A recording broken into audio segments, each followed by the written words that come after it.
Hello everybody. आज अपन बात करेंगे क्रिस्टल जालक की और एकक कोष्टिका की। देखो मैंने दोनों का डायग्राम बना रखा है। एक तरफ एकक कोष्टिका का बना रखा है और एक तरफ बना रखा है क्रिस्टल स्ट्रक्चर का, क्रिस्टल जालक का।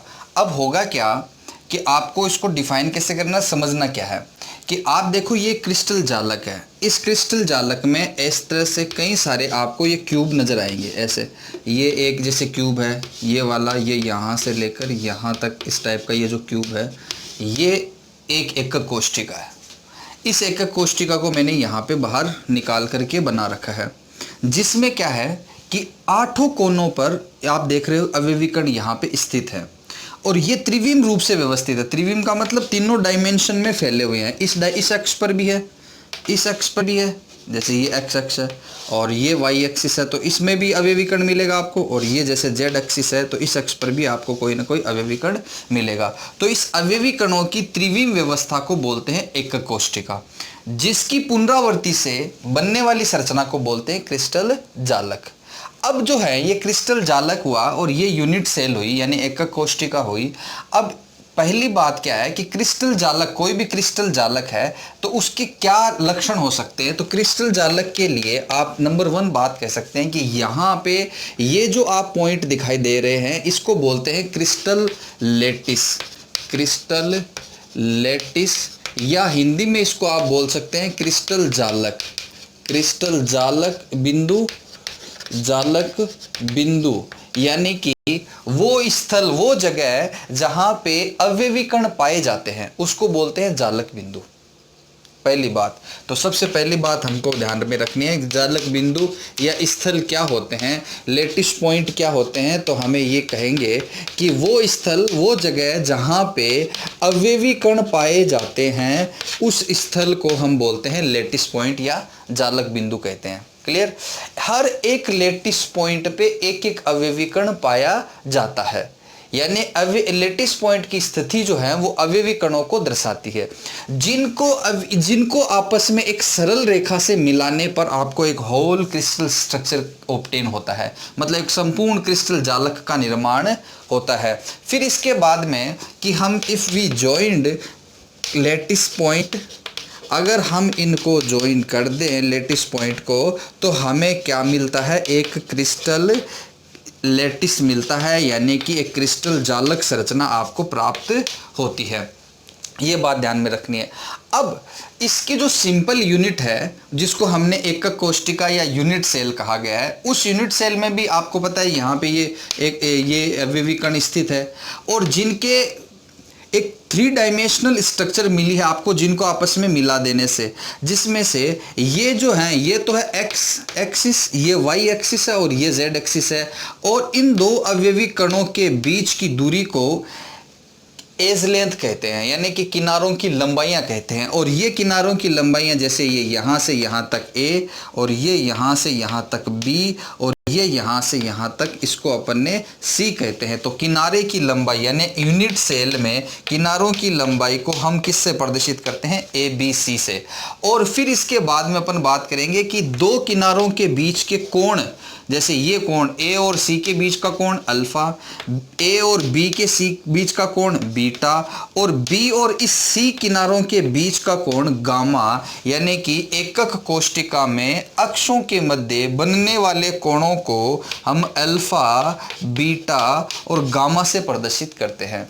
तो यूं कह सकते हैं कि एक एकक कोष्टिका में किनारों की लंबाइयां ए बी सी है और उन किनारों के बीच में मध्य अक्ष में बनने वाले कोण क्या है, अल्फा बीटा गामा है। तो 3 प्रकार के कोण अल्फा बीटा गामा, 3 प्रकार की लंबाइयां ए बी सी। कुल एक एकक कोष्टिका में 6 पैरामीटर होते हैं, 6 पैरामीटर होते हैं, 3 किनारों की लंबाइयां और 3 अक्षों के बीच बनने वाले अल्फा बीटा गामा कोण। ये एक क्रिस्टल जालक के बारे में अपन बात करते हैं। अब इस जालक संरचना में यानी कि जो एकक कोष्टिका है वो एकक कोष्टिका कितने प्रकार की हो सकती है उसके बारे में अपन बात करते हैं। टाइप्स ऑफ यूनिट सेल, एकक कोष्टिकाओं के प्रकार। एकक कोष्टिका के प्रकार। यानी ये एकक कोशिका कितने टाइप की हो सकती है। तो सबसे पहले मैं कह देता हूँ नंबर 1 जो है आपकी वो है सिंपल यूनिट सेल। सिंपल, या आप इसको प्रीमिटिव भी बोल सकते हैं, primitive unit cell. Unit cell यानी कि आप कहेंगे यूनिट का मतलब, प्रीमिटिव का मतलब होता है आद्य। आद्य शब्द का मतलब होता है कि एक ऐसी यूनिट सेल जो आगे अन्य एकक कोशिकाओं का आधार होगी। आद्य एकक कोशिका होती है वो, अर्थात ऐसी एकक कोशिका जिसमें अवयवी कण जो है हर एक कोने पर स्थित होगा। जैसे ये कॉर्नर है, इस पर भी एक अवयवी कण है।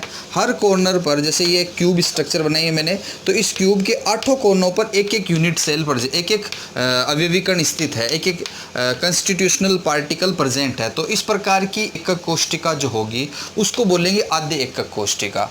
दूसरी टाइप की क्या होगी, जिसमें दूसरी टाइप की जो होगी उसको बोलेंगे केंद्रित एकक कोशिका, सेंटर्ड केंद्रित एकक कोशिका, सेंटर्ड यूनिट सेल, सेंटर्ड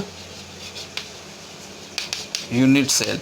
इस प्रकार की एकक कोशिका की खास बात क्या है कि अवयवी कण 8 कोनों पर तो है। जैसे ये एक क्यूब बनाया तो इसमें क्या होगा कि हर कॉर्नर पर एक एक यूनिट, एक एक अवयवी कण स्थित है। इसके अलावा कहीं ना कहीं इन स्थितियों के अलावा किसी और स्थितियों पर भी अवयवी कण पाया जाएगा। तो ऐसे एकक कोशिका को बोलते हैं सेंटर्ड यूनिट सेल, यानी केंद्रित एकक कोशिका।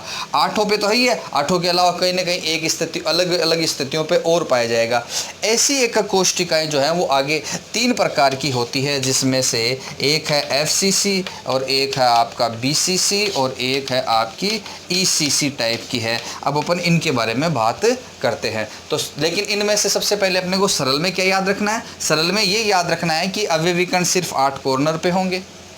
केंद्रित में क्या रखना है, 8 कॉर्नर के अलावा बॉडी में कहीं पर भी अवयवी कण स्थित हो सकता है इस 8 कॉर्नर के अलावा। तो वो हो गया सेंटर्ड यूनिट सेल। और ये सेंटर्ड यूनिट सेल जो होते हैं वो 3 प्रकार के हैं, BCC, FCC और ECC। Face centred unit cell, face centred unit cell, या यूं कह सकते हो अगर क्यूब की फॉर्म में है तो आप ऐसे बोल सकते हो face centred cubic unit cell, जिसके लिए शॉर्ट में आप इसको लिख सकते हो FCC बोल सकते हो, यानी कि ये आपके पास में FCC स्ट्रक्चर होगी। हिंदी में आप इसको क्या बोलेंगे, हिंदी में बोलेंगे फलक केंद्रित घनीय एकक कोशिका, फलक केंद्रित घनीय एकक कोशिका।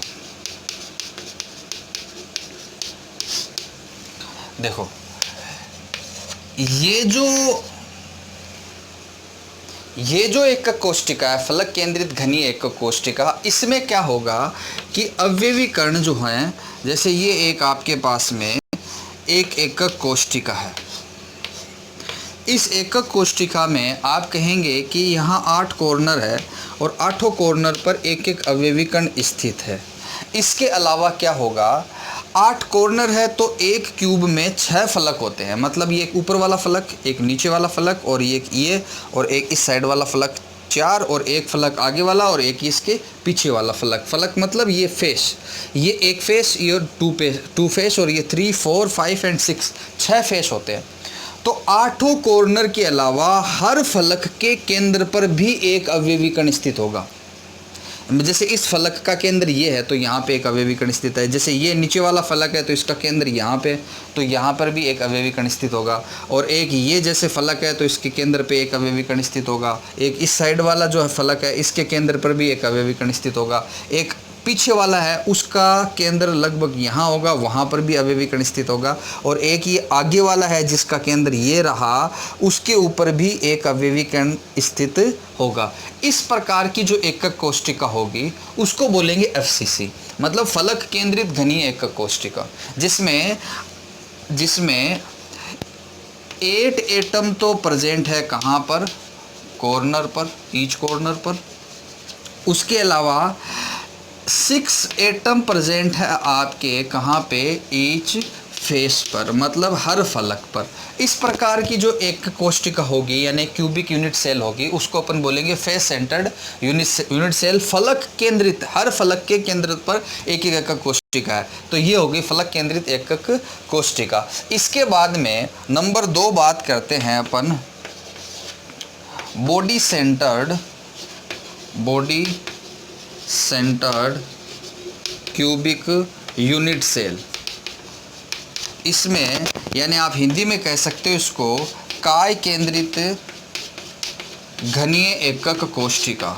अगर घन के रूप में है तो घनीय एकक कोष्टिका, और शॉर्ट में आप इसको बोल सकते हो BC&C, BCC, इसको BCC कह सकते हो, body centred cubic unit cell. इसमें क्या होगा कि आपके पास में ये एक, आपके पास में यहाँ बताता हूँ मैं आपको, एक एकक कोष्टिका होगी। इस एकक कोष्टिका में हर कॉर्नर पर तो एक एक एटम है ही है, मतलब जैसे प्रीमिटिव चल ही रहा है वो तो हो गई। इसके अलावा इस घन का एक केंद्र है, काय केंद्र, यानी बॉडी का एक केंद्र होगा। उस बॉडी के केंद्र में भी एक अवयवी कण स्थित होगा, कंस्टिट्यूशनल पार्टिकल होगा। तो फिर उसको अपन क्या बोल देंगे, बॉडी सेंटर्ड, यानी बॉडी के सेंटर में होगा, इसलिए body centred cubic unit cell कह देंगे। काय केंद्रित घनीय एकक कोष्टिका, एक एकक कोष्टिका के काया में केंद्रित रहेगा अवयवी कण, यानी कॉर्नर के अलावा यहाँ भी प्रेजेंट होगा। तो इसलिए इस प्रकार की एकक कोष्टिका को क्या बोलेंगे, काय केंद्रित घनीय एकक कोष्टिका कह देंगे। अब इसके बाद में अगला आता है, थर्ड नंबर आता है इसकी का, सेकंड का थर्ड जो आता है वो ये है कि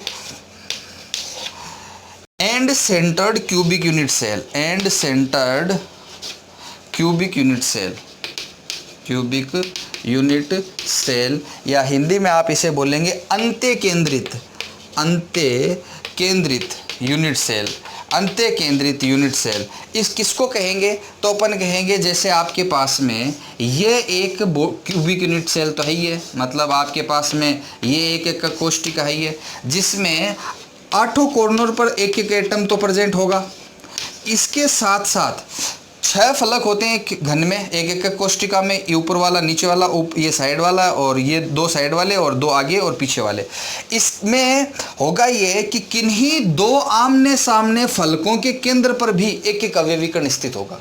मतलब एक यहाँ पे इस फलक के केंद्र में है तो इसके जस्ट अपोजिट वाले फलक के केंद्र पर एक अवयवी कण स्थित होगा, यानी किन्हीं 2 फेस पर होंगे, किन्हीं 2 फलकों के केंद्र जो कि आमने सामने के हों उन पर एक एक अवयवी कण स्थित हो, तो उसके लिए हम बोल देते हैं अंत्य केंद्रित या end centered cubic unit cell. ये जो है तीनों प्रकार के, इनको बोलते हैं centered cubic unit cell, centred unit cell कह देते हैं। तो हमने पढ़े कि जो आपके यूनिट सेल है वो अपन ने 2 पार्ट में डिवाइड किए हैं, एक तो सिंपल और दूसरा बताया सेंटर्ड। सेंटर्ड को फिर से मैंने 3 पार्ट में बताया आपको, एक तो FCC जिसमें 8 कॉर्नर के अलावा हर फेस के केंद्र पर भी एक एक अवयवी कण होगा, फिर BCC बॉडी सेंटर्ड जिसमें अवयवी कण 8 कॉर्नर के अलावा बॉडी के सेंटर में होगा, और फिर ECC 8 कॉर्नर के अलावा किन्हीं 2 आमने सामने के फेस पर भी, फलकों पर भी एक एक अवयवी कण स्थित होगा, तो उसको ECC कह देंगे। ये इतने टाइप के जो है आपके यूनिट सेल पाए जाते हैं।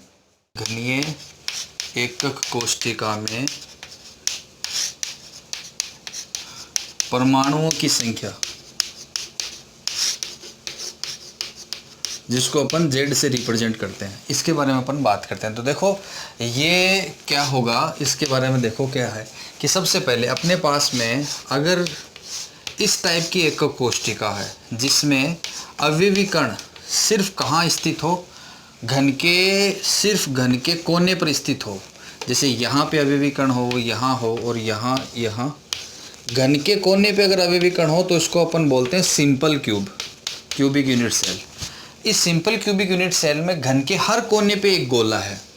अब घन के हर कोने पे जब एक गोला होता है तो देखो ये जो अवयवी कण है वो गोलाकार रूप में है, तो ये अवयवी कण जो है वो बाहर भी है और इस तरफ भी है, ऊपर भी है और अपने पीछे वाली साइड में भी फैला हुआ है, और कुछ भाग इसका अंदर की तरफ है।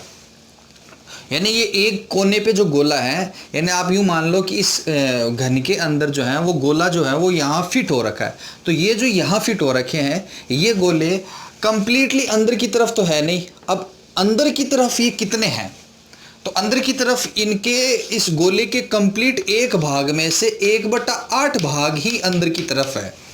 क्यों? क्योंकि देखो ये घन है ना, तो इसके पास में एक घन होगा 2, 2 के पास में आगे, इन 2 के आगे 2 घन और होंगे, तो कितने हो गए 4, और उन चारों के ऊपर होंगे 4 और घन। तो टोटल इस घन, ये जो कोना होगा वो कितनी जगह होगा, 8 जगह होगा, यानी 8 घन में होगा ये। तो इसके एक घन के हिस्से में कितना आएगा, 1/8 भाग इसके अंदर की तरफ आएगा। तो घन के कोने पे अगर कोई गोला स्थित है तो उसका कितना पार्ट ऑफ एटम उस घन के अंदर की साइड में होता है, तो आपको ध्यान में रखना 1/8 भाग होता है। तो सिंपल क्यूबिक यूनिट सेल में जेड कितना होगा, तो आप बोलेंगे एक कोने से 1/8 भाग होता है, और टोटल कोने हैं यहाँ पे कितने, 8। तो ये हो गया 1 एटम, यानी एक परमाणु के बराबर कुल एटम अंदर की तरफ, घन के अंदर की तरफ स्थित होते हैं, किसमें, सिंपल क्यूबिक यूनिट सेल में।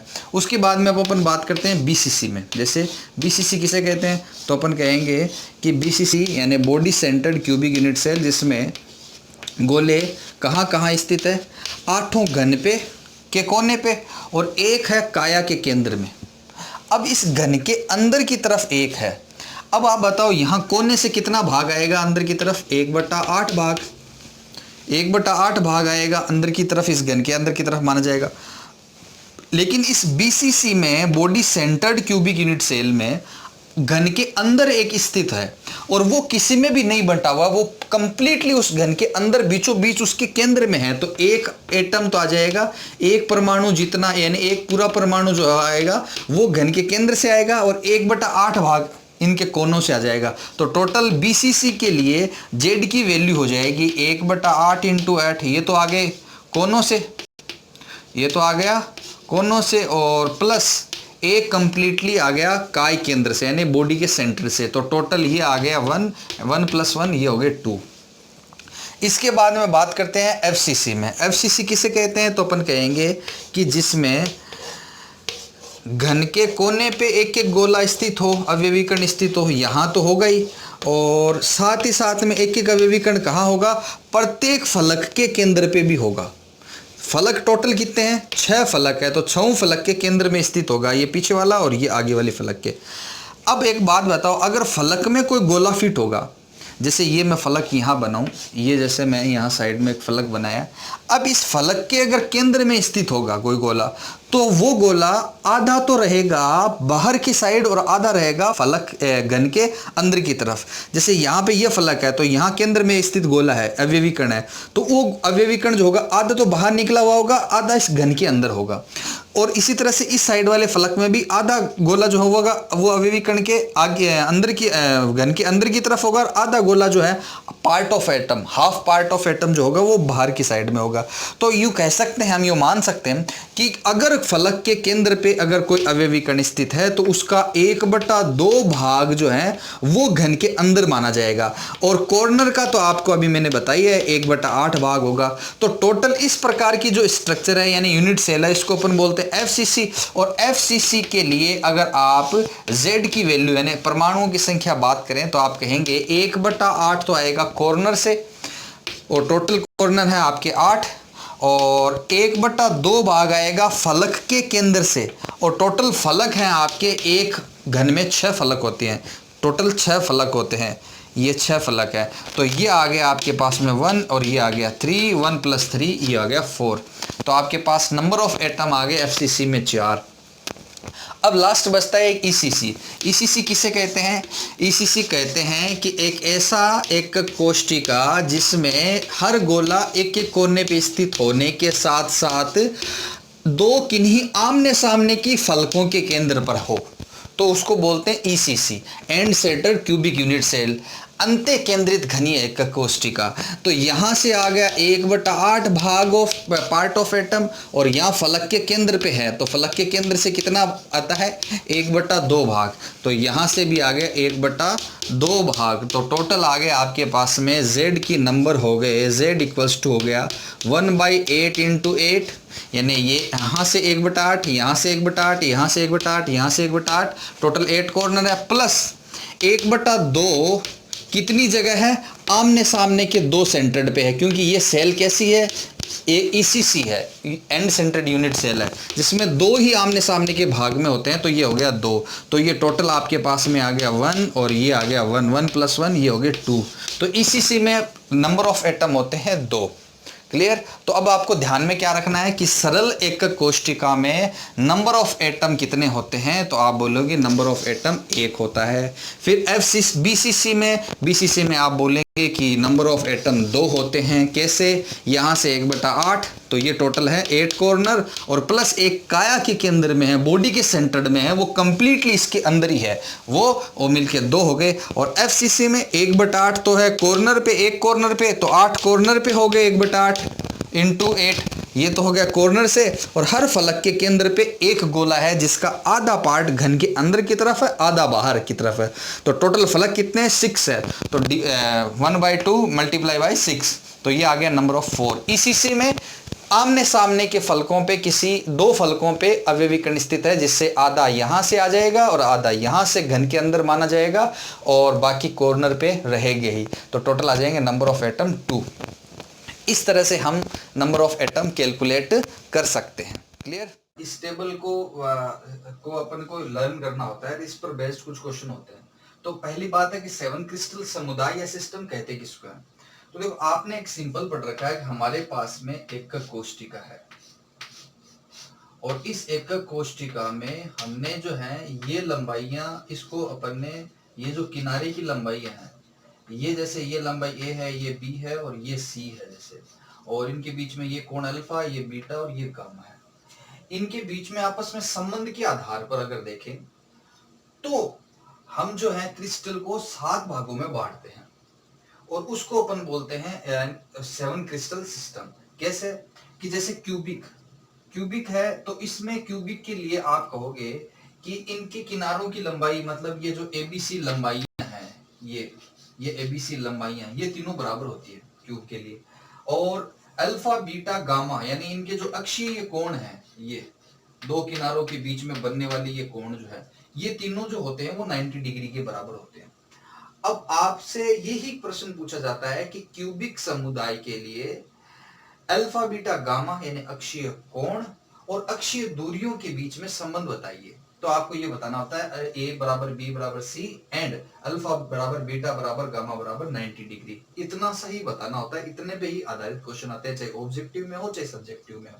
फिर अपन बात करते हैं एकक ऐसी कौन कौन सी कोष्ठिका बना सकते हैं। फिर तो वो सिंपल बना सकते हैं, ECC बना सकते हैं, FCC हो सकती है। मतलब कि अगर आपके पास में तीनों लंबाइयां और कोण बराबर होंगे तो सिंपल हो सकती है, अवयवीकरण सिर्फ कहाँ हो सकते हैं, कॉर्नर पे हो सकते हैं। ECC है मतलब दो आमने सामने के फलक पे हो सकते हैं। FCC मतलब सभी फलकों के केंद्र पर एक एक अवयवीकरण स्थित हो सकता है, सभी फलकों के केंद्रों पर एक एक अवयवीकरण स्थित हो सकता है। इस प्रकार के यूनिट सेल आपको मिल सकती है। उदाहरण क्या है, KCl और अन्य Cl। ये दो चीजें इतनी महत्वपूर्ण नहीं है कि आप इनको याद रखो, लेकिन ये दो चीजें जरूर याद रखने की होती है। अब होता क्या है कि ये दो चीजें जो इंपॉर्टेंट है, तो इसको कैसे याद करें, तो एक सिंपल सी ट्रिक बताता हूं। वो ट्रिक क्या है, ट्रिक ये है कि आप इसके फर्स्ट लेटर को देखो, C T O R H और M और T, C टोर HMT। क्या ट्रिक बन गई, C T O R H M T, C टोर HMT नाम बन गए, जिसमें C स्टैंड्स फॉर क्यूबिक। और फिर अगर आप इस T फॉर टेट्रागोनल या tetrahedral, R for rhombohedral, O for rhombohedral, R for orthorhombohedral और हेक्सागोनल, फिर मोनोक्लिनिक और फिर ट्राइक्लिनिक। अब अगर आप इसको इस सीक्वेंस से जब रखते हो तो इसमें क्या करना है कि पहले अल्फा A = B = C, इन सबको बराबर के करके लिख लेंगे। फिर क्या करेंगे, देखो एक को नॉट इक्वल्स टू कर दिया, फिर अगले वाले में क्या करना, दोनों को नॉट इक्वल्स टू कर लेना है। फिर ये जो किया ना वो सेम रिपीट कर दो। सेम रिपीट का मतलब सबको बराबर कर दो, देखो बराबर किया अगले वाले में, फिर इसमें एक काटा है ना तो इसमें भी एक कैंसिल आउट कर दो, फिर अगले वाले में क्या किया था, दो को कैंसिल आउट किया था तो इसमें भी दो को कैंसिल आउट कर दो, फिर लास्ट वाले को भी कैंसिल आउट कर दो। तो याद क्या रखना है, बराबर एक को कैंसिल आउट करना, दो को कैंसिल आउट करना, फिर बराबर, फिर एक को कैंसिल आउट करना, फिर दो को कैंसिल आउट करना, फिर दोनों को कैंसिल आउट कर देना, दो बार दो को कैंसिल आउट कर देना। ऐसे याद रखोगे। अल्फा बीटा गामा में कैसे याद रखोगे, अगर आपने इस अरेंजमेंट से, इस सीक्वेंस से अगर जचाया है तभी ये एप्लीकेबल है, हर किसी सीक्वेंस से एप्लीकेबल नहीं है। इस सीक्वेंस से रखोगे तब ये वाली ट्रिक काम करेगी। फिर अगला है क्या है कि अल्फा बराबर बीटा बराबर गामा बराबर 90 डिग्री है, तो फर्स्ट जो तीन है वो तीनों ही ना सेम रहेंगे, मतलब अल्फा बराबर बीटा बराबर गामा बराबर 90 डिग्री कर लिया। और फिर उसके बाद में उसके आगे वाले को क्या करना है, नॉट इक्वल टू 90 डिग्री कर देना है, यहां तक कोई दिक्कत नहीं होनी चाहिए। और फिर क्या करना है, सबसे लास्ट वाले पे आ जाना है, सबसे लास्ट वाले में क्या करना है, तीनों को नॉट इक्वल टू 90 डिग्री कर देना है। क्लियर। यहां तो क्या है, तीनों तो आपस में तो बराबर है लेकिन 90 के बराबर नहीं है, ये ना तो एक दूसरे के बराबर है और ना ही 90 के बराबर नहीं है, ना ही 90 के बराबर है। क्लियर। क्या याद रखना है, फर्स्ट तीन तो 90 के बराबर है और आपस में भी बराबर है, फोर्थ क्या है, आपस में तो बराबर है लेकिन 90 के इक्वल नहीं है। लास्ट वाले पे क्या याद रखोगे कि अल्फा बीटा गामा तीनों ही ना तो आपस में बराबर है ना 90 डिग्री के बराबर है। अब बचे ये तीन वाले, ये तीन बचे हैं, कौन कौन से बच गए, एक तो हेक्सागोनल, रोम्बोहेड्रल, सॉरी दो बच गए, हेक्सागोनल और मोनोक्लिनिक। हेक्सागोनल को कैसे याद रखना है, अल्फा बराबर बीटा बराबर तो 90 डिग्री है लेकिन गामा 120 डिग्री के बराबर है। फिर पलट दो, यानी अल्फा को बीटा के बराबर किया था 90 के, अब अल्फा को बराबर कर दो गामा के, यार अल्फा बराबर गामा कर दो 90 डिग्री, और जो बीटा बचेगा उसको करना है ना नॉट इक्वल्स टू 120 डिग्री। मतलब अल्फा बराबर बीटा बराबर तो 90 डिग्री, गामा बराबर 120 डिग्री। फिर इसमें क्या करना है, अल्फा बराबर गामा कर देना है और उसको 90 डिग्री कर देना है, और फिर बीटा बचा, बीटा को नॉट इक्वल्स टू 120 डिग्री कर देना है। ये तरीका हो गया। बस आपसे प्रश्न जो अब तक पूछे गए हैं वो यहां से यहां तक ही पूछे गए, आप यहां तक याद रखो, आपकी चॉइस है। एग्जाम्पल और जो संभावित एक कोष्टिकाएं कौन कौन सी इनमें हो सकती है वो भी याद रख सकते हैं। अब आपसे प्रश्न ये पूछता है, मान लीजिए कि रोबोहेड्रल के लिए ए बी सी लंबाइयां और अल्फा बीटा गामा के बीच में संबंध बताइए क्या है। तो देखो रोम्बोहेड्रल पहले तो सी टोर एचएमटी में कितने नंबर पे आता है, सी टी ओ ओ, रोम्बोहेड्रल के लिए पूछा तो तीसरे नंबर पे आता है। तो आप बताओ एबीसी के लिए क्या बताया आपको, आपको क्या याद रखना है, बराबर ए कैंसिल दो कैंसिल, मतलब क्या हुआ, A not equals to B not equals to C, आगे संबंध। फिर फर्स्ट तीन देखो, अक्षीय कोणों के बीच में क्या है, लंबाइयां आपस में बराबर है, और सॉरी अक्षीय कोण का मान बराबर है और वो तीनों का तीनों 90 डिग्री के बराबर है। तो रोम्बोहेड्रल कितने नंबर पे है, सी टी ओ 3 नंबर पे आ रहा है। तो अपन क्या लिख देंगे कि इसमें तीनों ही जो है अल्फा बराबर बीटा बराबर गामा बराबर क्या है 90 डिग्री है। ये आपको याद रखनी है। तो इस तरह से आप याद कर सकते हैं, मतलब याद करने का तरीका मैंने आपको बता दिया, यहां तक जो है वो बहुत बहुत ईजी काम है। इस तरीके से करोगे तो आपको ये रटनी नहीं पड़ेगी, आप इसका कोई भी क्वेश्चन जो है वो आराम से कर सकते हो। ओके।